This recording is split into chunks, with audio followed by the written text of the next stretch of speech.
il y a une émission qui permet de savoir dans quel état, dans quelle vision du monde se trouve actuellement la petite bourgeoisie en France. Une émission en particulier, c'est les grandes gueules, vous le savez, on aime bien. Les grandes gueules, ça permet d'en savoir plus sur la fragilité bourgeoise et d'en savoir plus sur tous les petites paniques, les petits délires, les choses comme ça.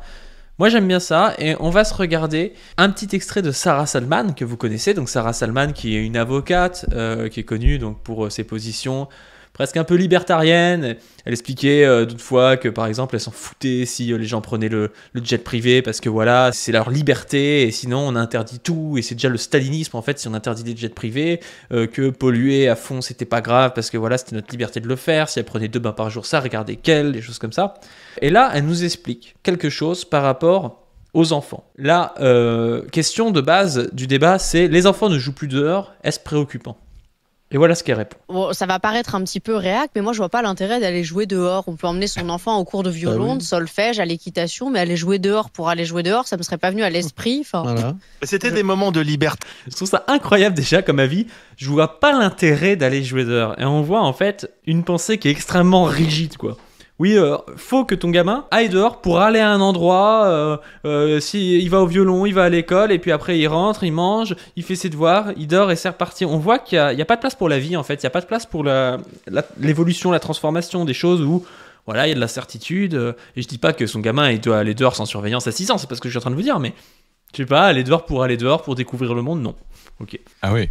Nous, D'apprentissage. on n'est pas la même génération. Moi, ça ne me viendrait Moi, pas à j'ai beaucoup l'esprit d'aller passé de jouer temps dehors. dehors. Sarah Attends, a je parfaitement bien termine. résumé la situation. Je termine. Ensuite, faut pas oublier plusieurs choses. Moi, quand j'étais petite, sur les briques de lait, ça m'avait beaucoup marqué, une petite fille qui s'appelait Marion Wagon, qui avait été enlevée sur le chemin de l'école. Ouais, oui. Après, il y On a n'a eu jamais Estelle retrouvé Mouzin. d'ailleurs. On n'a jamais retrouvé. Estelle Mouzin, je sais plus l'année, mais c'était aussi ce cas-là. Et là, on a eu l'affaire Lola. Et je pense que l'affaire Lola, ça a été la goutte de trop. Parce qu'on s'est rendu compte que finalement, entre l'école et la maison, qui est un trajet relativement sécurisé, une enfant qui n'a aucune histoire pouvait se retrouver Oui, elle a peur de découpée et tuée. Donc je pense que la Une enfant qui a aucune histoire.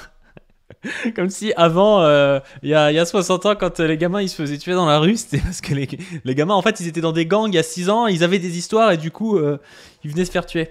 Non mais vous voyez la panique qu'il y a, cette peur. Cette peur de ce qui pourrait arriver si elle ne contrôlait pas tout. Enfin, c'est vraiment quelque chose de très rigide. Une pensée un peu de la stérilité, quoi. Il faudrait qu'il y ait rien qui puisse venir troubler en fait ce qui a été prévu, quoi. Et ce qui est marrant, c'est qu'elle évoque l'affaire de Lola, donc affaire extrêmement grave évidemment. Mais quand on regarde les statistiques, il y a moins de meurtres, je crois, aujourd'hui qu'à 50 ans. Du coup, oui, c'est complètement idéologique, quoi. On voit que c'est une panique. C'est une pure panique. Vous voyez la courbe du nombre d'homicides. Là, on part de 1989. Le taux d'homicide pour 100 000 habitants, en réalité, il est en baisse.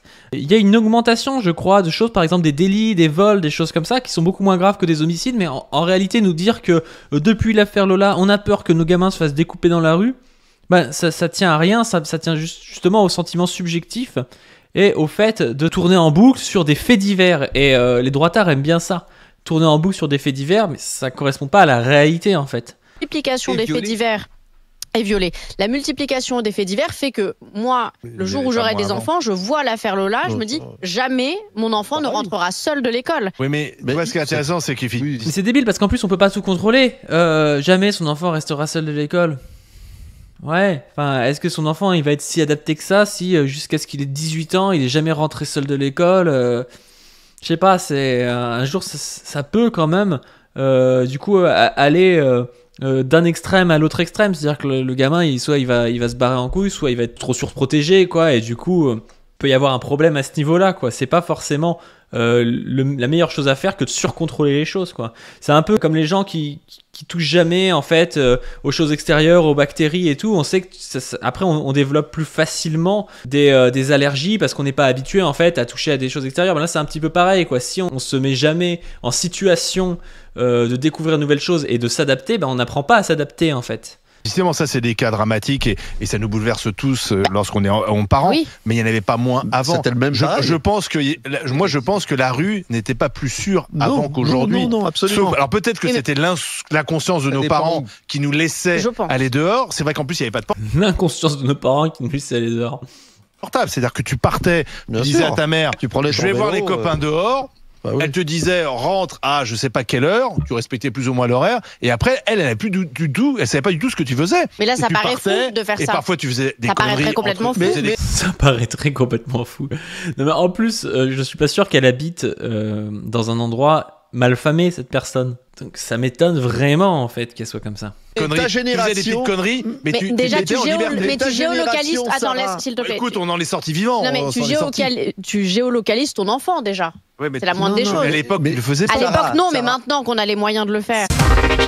Oh, je suis désolé, même maintenant qu'on a moyen de le faire, il n'y a pas la majorité des parents qui géolocalisent leur gamin. Pas, enfin moi quand j'ai eu un portable, j'envoyais un message quand je partais, je disais je rentre à je sais pas quelle heure et puis voilà, je disais pas je suis là, enfin c'était pas une géolocalisation réelle en fait. C'est quand même assez troublant, mais c'est vraiment une vision du monde qui veut tout contrôler et c'est pour ça que je vous parlais tout à l'heure des virus, mais il y a un côté comme ça, il faut que tout soit stérile et qu'il n'y ait pas de vie, le moins possible, il faut pas que ça puisse bouger, ils détestent l'impureté quoi. Donc voilà, on voit une espèce d'obsession à tout contrôler chez cette population, et ce qui explique aussi pourquoi est-ce qu'ils sont si fragiles quand ils contrôlent plus. C'est-à-dire que dès qu'il y a une remise en question et dès qu'il y a quelque chose qui pourrait ne pas venir d'eux, ils commencent à pleurnicher et ils commencent à avoir très très peur, comme on le voit souvent avec Kevin Bossuet, parce que ils se disent voilà, je perds le contrôle quoi. C'est assez, ils ont un rapport au monde assez névrotique, c'est assez drôle.